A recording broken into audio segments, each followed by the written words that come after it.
Hey guys, it's ExandShadow, and welcome back to Let's Play Trauma Center New Blood. In the last part, well, we had some hijinks with people who had the same name to another character that I particularly enjoy, and in this part, stuff. It's a factor, sir, not the cause. Try telling that to our customers. All they care about is whether or not it's a health risk. Yeah, I mean, it would kind of suck if they said, "Ooh, this thing will fix me." Oh wait, this thing gave me a deadly disease and I died. You know, he's kind of got a point. If your healthcare items actually make your customers less healthy, you're kind of not doing your job. It's stigma, since it's actually not very contagious. It's those who are using stigma as a biological weapon that we should be worried about. Though then again, curing stigma for good would make them relatively inconsequential in the grand scheme of things. No idea who's behind all this. Anyway, I'll immediately allocate more resources to stigma research. Humani's reputation must be maintained. Yeah, who cares about the stupid lives that could be lost or anything like that? We have to protect our reputation, man. That's what's important. Yeah, again, you know, that is actually part of what makes him a believable character, is that, yeah, he is more worried about his company than about the lives, but that's kind of how businessmen are, so, you know, points to Atlas. They got American business people down pretty well. I'm used to dying on screen, but I'm not ready to die for real. Oh god. That's right. Kanai's cousin. The voice actor for him is really terrible, and it doesn't really help us trying to like him, because he's just such a boring character. He's like, "Oh, I'm just a stunt man, and I really have no interesting personality traits or anything. They really had to do something more to get us to care about this guy. I don't know what it would have been, but it had to be something." I'll do my best. Oh, and that's it. I thought there was going to be more I could riff on, but whatever. Anyway, this time we're going to be doing the same thing. Let's get him stabilized. Again. Seriously, we're not even really fixing it again, we're just sort of trying to keep him alive at this point. Huh. You know, when they were trying to do Pempty and Second Opinion with Secretary Anderson, it was a really big emotional deal because you spent like 5 chapters on that guy, and not all of them were operations on him. You were doing research, which Victor made you help with the research. So, and you also knew Anderson a little bit from before that, so, you know, you had the emotional connection already set. You spent enough time with it that you actually got really worried about what happened, and by the end of it, you know, you fixed him. He got better. He died anyway, but, you know, at least the illness was gone. So, in this case, you operate on this guy twice. I'm going to say this. This is the last time we operate on Kanai's cousin. You operate on him twice. You don't really fix him. You just sort of make him... It's like, oh, we're basically doing his first aid. That's pretty much it. You operate on him twice, and that's basically all the emotional impact you get. I mean, I understand that trying to replicate the same exact formula isn't always going to work, but if they wanted to have a long, drawn-out, or at least a 2 operations in a row sort of thing, where we were supposed to be emotionally attached to the person we're operating on, they should have picked a character who we already knew before. I mean, again, this should have been Kanae herself. We shouldn't be operating on her cousin that we barely know. Yeah. Anyway, the operation itself is barely different from the first one that we did. Basically, all it is, it's the same exact thing, but with, the hemorrhage shadows that I'm such a big fan of, don't you know? Yeah, so you just, you take care of the hemorrhage shadows first, then you use the same healing touch stuff that you used the last time in order to take care of the giant wound in the center. There's no closure to this operation because you're not doing anything different to the main cause of the problem, which is the giant rip in his... Is this the lever? I think it's the lever. I mean, if the second time we were supposed to do something more to help this this aspect of the operation, like if we used a different type of pad, or if we did something different with putting it on or something, anything, there'd be a lot more closure to this operation, and I'd feel a little bit better about this being the last one. But just the way that this ends, they're like, we'll save the main treatment for another day and close them up for now. But this is the last time we're going to be operating on this guy. Spoiler warning, because they basically, after this, they pretty much treat it like, oh, he's better for reals this time, even though Elena just said right there, we'll save the main treatment for another day. So there's no closure to this operation, and really, while it does sorta kinda impact the plot, as we'll see in a little bit, it feels like a giant, ungratifying waste of time.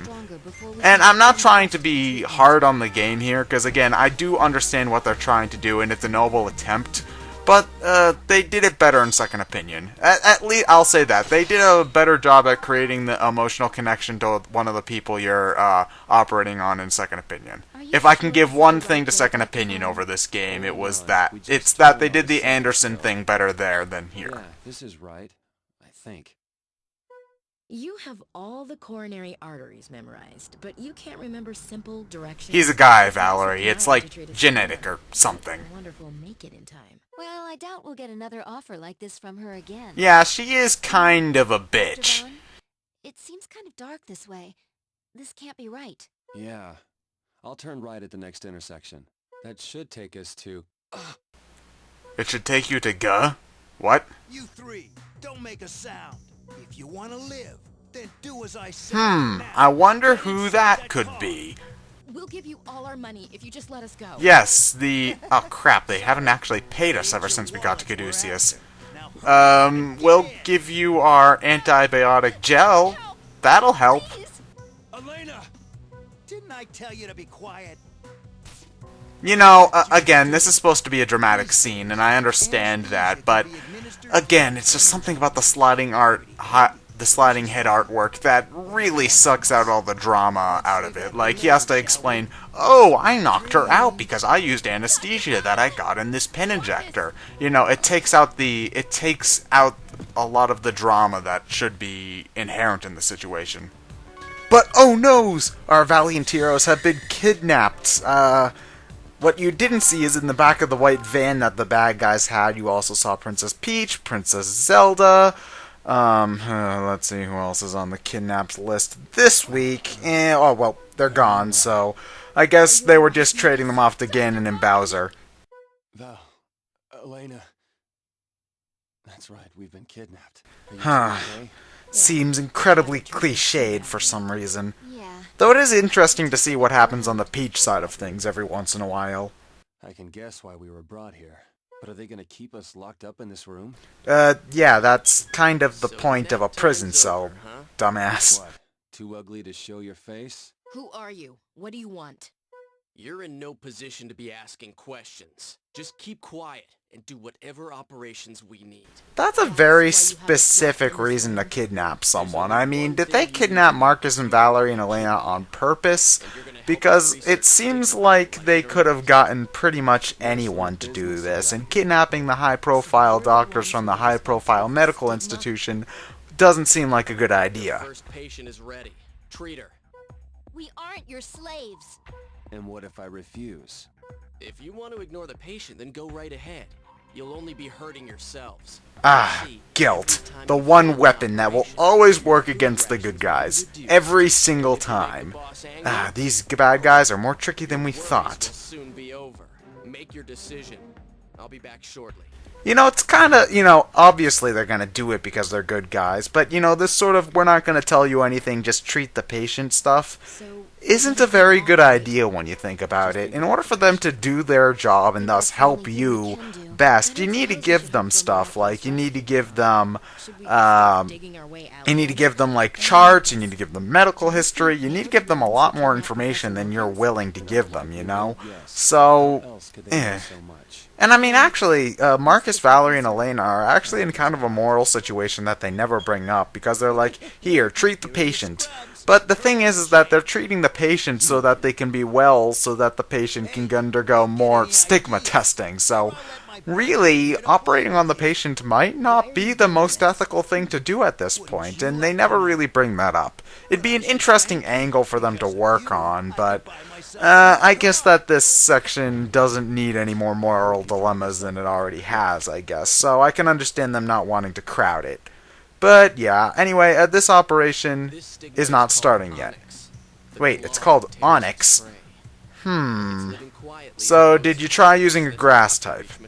I think using a grass type would probably work pretty well on that. You expect us to operate without proper sterilization? You expect us to operate without... yeah, it's just like... Yeah, these guys... No choice. Do these guys know anything about medicine? No sterilization, no charts, no medical history. You're not... If they can't do their job to the best of their abilities, you can't go off to do evil as good as you want to later on.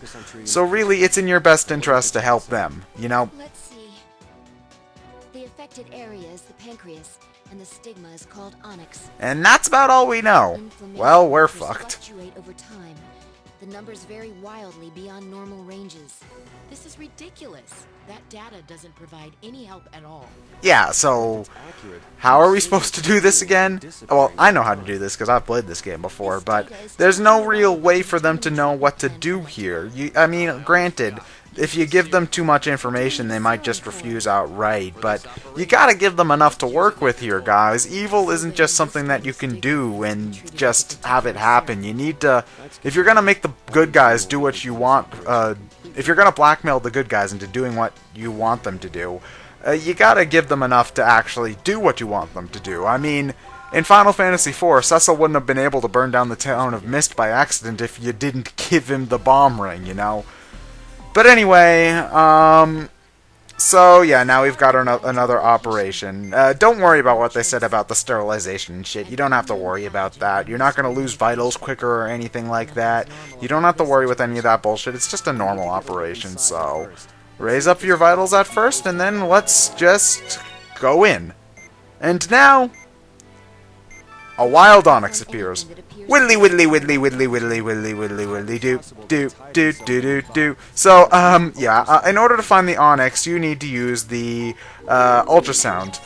Once you find a little thing, a little blue dot like thing with the ultrasound, take the purple syringe medicine, and stick it in there with the syringe. At this point, this is one of the easiest operations that we've done, but I think it'll get harder later on. So, at that point, it'll, as you saw earlier, Shadow Clone Jutsu'd and made itself into multiple different copies. You want to find the real one, and the real one has 4 dots. The fakes all have 3. So, you're gonna need to be quick, because if you're not quick, the stigma will actually make a few cuts like that. So you're going to want to try to find the 4-dotted stigma as quickly as possible. It can be all over the place, so it might take you a little bit of time. In that case, I found it too late because, you know, I wasn't quick enough. Sometimes, however, you can see where it's... If you use the ultrasound right after the onyx re-emerges, you can sort of see where it's heading out, and it'll go in that direction. Like when the Shadow Clone Jutsu is going on, and you see it going up and to the left, it'll be up and to the left, if that makes any sense. So, just find the onyx, use the syringe, and then it's dead. Again, I don't like using the syringe to kill stigma, just because it's inherently unsatisfying. It's not as satisfying to just stick a medicine in it and watch it die, as opposed to, like, stab it with the scalpel and watch it die, or use the laser and watch it die. It's just inherently unsatisfying. But Onyx, you know, just use Solarbeam and he'll be down pretty quickly. So, yeah, this is not a bad operation at all, though. Since we're operating and helping that guy there, I guess that we're kind of helping them make Onyx more effective, so I wouldn't be surprised if it got harder later on. So yeah, we saved the patient so that she could go on to live through many more stigma trials. Hooray! Hopefully I got a good ranking for this. Come on, at least a B. At least a... nope. They expect us to sleep in here? Well, they I won't let mean, us you've mess got a with the party bed, time. so I guess And that there's won't be that easy. at least. Let's try to keep our cool. This may not be the Ritz, but we should try to get some rest. Yeah, you're right. Good night, Dr. Vaughn. Good Dr. night, Princess Vila. Peach.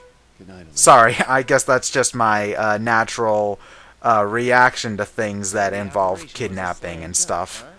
Excellent. Looks like they've earned their keep. So, when will the next patient be ready? We estimate that the patient will begin exhibiting symptoms in approximately 1 week.